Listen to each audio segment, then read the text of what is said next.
Power star Puneeth Rajkumar ಬದುಕಿದ್ದಾಗ ಕನ್ನಡ ಚಿತ್ರರಂಗ ಉತ್ತಮ ನಟ ಎಂದು ಹೊಗಳಿದವರು ಅದೆಷ್ಟೋ ಮಂದಿ.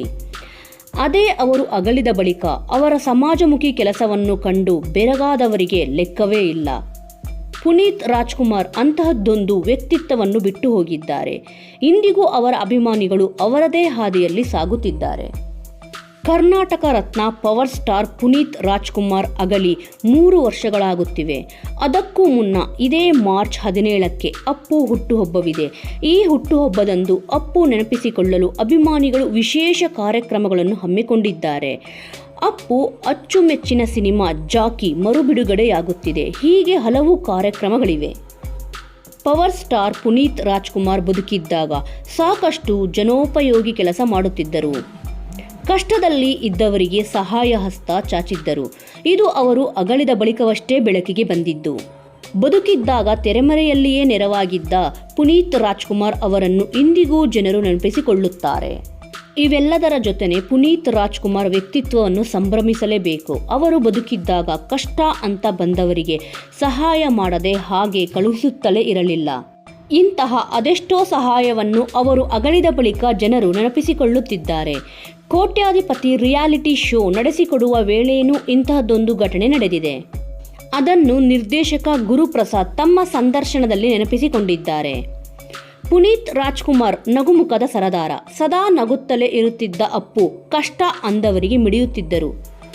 ಕನ್ನಡದ ಕೋಟ್ಯಾಧಿಪತಿ ನಡೆಯುವ ವೇಳೆ ಅಪ್ಪುಗೆ ಮೆಂಟರ್ ಆಗಿದ್ದ ನಿರ್ದೇಶಕ ಗುರುಪ್ರಸಾದ್ ಅವರ ಮುಂದೆ ನಡೆದ ಘಟನೆಯೊಂದನ್ನು ಯೂಟ್ಯೂಬ್ ಚಾನೆಲ್ ರವರ ಜೊತೆ ಹಂಚಿಕೊಂಡಿದ್ದಾರೆ.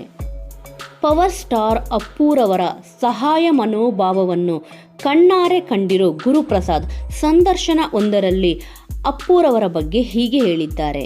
ತುಂಬ ಒಳ್ಳೆಯ ಮನಸ್ಸು. ಒಮ್ಮೆ ಏನಾಯಿತು ಎಂದರೆ ಕೋಟ್ಯಾಧಿಪತಿಯಲ್ಲಿ ಯಾರೋ ಬರುತ್ತಾರೆ. ಅವರ ತಾಯಿಗೆ ಕಿಡ್ನಿಯಲ್ಲೇನೋ ಸಮಸ್ಯೆ ಆಗಿರುತ್ತದೆ. ಎಲ್ಲ ಖರ್ಚು 3 ಲಕ್ಷ ರೂಪಾಯಿ ಬರುತ್ತದೆ. ಅದನ್ನು ಗೆಲ್ಲಬೇಕು ಅಂತ ಬಂದಿರೋದು ಅಂತ ಆ ಹುಡುಗಿ ಹೇಳುತ್ತಾರೆ. ಆಕೆ ಪವರ್ ಸ್ಟಾರ್ ಪುನೀತ್ ರಾಜ್ಕುಮಾರ್ ಅವರನ್ನು ನೋಡಿ ಗಾಬರಿಯಾಗಿ ಬಿಡುತ್ತಾಳೆ. ಹಾಟ್ ಸೀಟ್ ಅಂತ ಬರುತ್ತಲ್ಲ, ಅಪ್ಪು ನೋಡಿ ಗಾಬರಿಯಾಗಿ ಬಿಟ್ಟಳು. ಕೊನೆಗೆ ಉತ್ತರ ಕೊಡುವುದಕ್ಕೂ ಆಗಲಿಲ್ಲ. ಕೊನೆಗೆ 10,000 ರೂಪಾಯಿ ಕೂಡ ಗೆಲ್ಲಲಿಲ್ಲ. ಪವರ್ ಸ್ಟಾರ್ ಅಪ್ಪು ಆ ಹುಡುಗಿಯನ್ನು ಮತ್ತು ತಾಯಿಯನ್ನು ಕರೆಸಿ ಅಂದರು, ತಾಯಿ, ತಂದೆ, ಮಗಳು 3 ಜನ ಬಂದರು. ಈಗೊಂದು ಕೆಲಸ ಮಾಡಿ, 3 ಲಕ್ಷ ನಾನು ಕೊಡುವುದಿಲ್ಲ. ನಾನು ಒಬ್ಬ ಕಿಡ್ನಿ ಎಕ್ಸ್ಪರ್ಟ್ ಜೊತೆ ಮಾತನಾಡಿಸುತ್ತೇನೆ. ಅಷ್ಟು ಖರ್ಚು ವೆಚ್ಚ ನೋಡಿಕೊಳ್ಳುತ್ತೇನೆ ಎಂದಿದ್ದರು. ಇವತ್ತು ಅವರು ಇಲ್ಲ. ಅದಕ್ಕೆ ನಾನು ಹೇಳುತ್ತಿದ್ದೇನೆ, ಯಾಕಂದರೆ ಯಾರಿಗೂ ಹೇಳಬೇಡಿ ಅಂತ ಕಂಡೀಷನ್ ಹಾಕಿದ್ದರು ಪವರ್ ಸ್ಟಾರ್ ಪುನೀತ್ ರಾಜ್ಕುಮಾರ್ ರವರು ಎಂದು ಗುರುಪ್ರಸಾದ್ ರವರು ಪುನೀತ್ ರಾಜ್ಕುಮಾರ್ ರವರ ಸಹಾಯ ಮನೋಭಾವವನ್ನು ನೆನಪಿಸಿಕೊಂಡಿದ್ದಾರೆ. ಹಾಗೆಯೇ ಕೋಟ್ಯಾಧಿಪತಿ ಕಾರ್ಯಕ್ರಮದ ಬಗ್ಗೆ ಸ್ಟಾರ್ ಸುವರ್ಣದ ವೇದಿಕೆಯ ಮೇಲೆ ಇದೇ ಗುರುಪ್ರಸಾದ್ ಸಮಾಜಮುಖಿ ಕೆಲಸದ ಬಗ್ಗೆ ಪ್ರಶ್ನೆಯೊಂದನ್ನು ಕೇಳಿದ್ದರು. ಕೋಟ್ಯಾಧಿಪತಿ ಕಾರ್ಯಕ್ರಮ ಬಹಳಷ್ಟು ಜನ ಬಂದು ಹೋಗುತ್ತಾರೆ. ಹಾಟ್ ಸೀಟ್ನಲ್ಲಿ ಇರುತ್ತಾರೆ. ಕೂತ ನಂತರ ಒಂದೊಂದು ಕತೆ ಇರುತ್ತೆ. ಕೆಲವರು ಹಾಟ್ ಸೀಟ್ಗೆ ಬಂದು ಬೇಗ ಹೋಗುತ್ತಾರೆ. ಮತ್ತೆ ಕೆಲವರು ಹಾಟ್ ಸೀಟ್ಗೆ ಬರೋಕೆ ಆಗೋದಿಲ್ಲ. ಅವರದೇ ಆದ ಸಣ್ಣ ಸಣ್ಣ ಸಮಸ್ಯೆಗಳು ಇರುತ್ತದೆ. ಅವರಿಗೆ ಬೇರೆಯದ್ದೇ ರೀತಿಯಲ್ಲಿ ತಮ್ಮ ಒಳ್ಳೆಯ ಮನಸ್ಸಿನಿಂದ ಸಹಾಯ ಮಾಡುತ್ತಿದ್ದಾರೆ. ಅಂಥದ್ದೊಂದು ಸುದ್ದಿ ಬಂದಿದೆ. ಇದು ಸತ್ಯನಾ ಸುಳ್ಳ ಎಂದು ಅಪ್ಪು ಪ್ರಶ್ನೆ ಮಾಡಿದರು. ಅನಿರೀಕ್ಷಿತವಾಗಿ ಗುರುಪ್ರಸಾದ್ ಅವರಿಂದ ಬಂದ ಪ್ರಶ್ನೆಗೆ ಪವರ್ ಸ್ಟಾರ್ ಪುನೀತ್ ರಾಜ್ಕುಮಾರ್ ಅಂದೇ ಸುಳ್ಳಿಗೆ ಸುಳ್ಳು, ಸತ್ಯಕ್ಕೆ ಸತ್ಯ ಎಂದು ಉತ್ತರ ಕೊಟ್ಟಿದ್ದರು.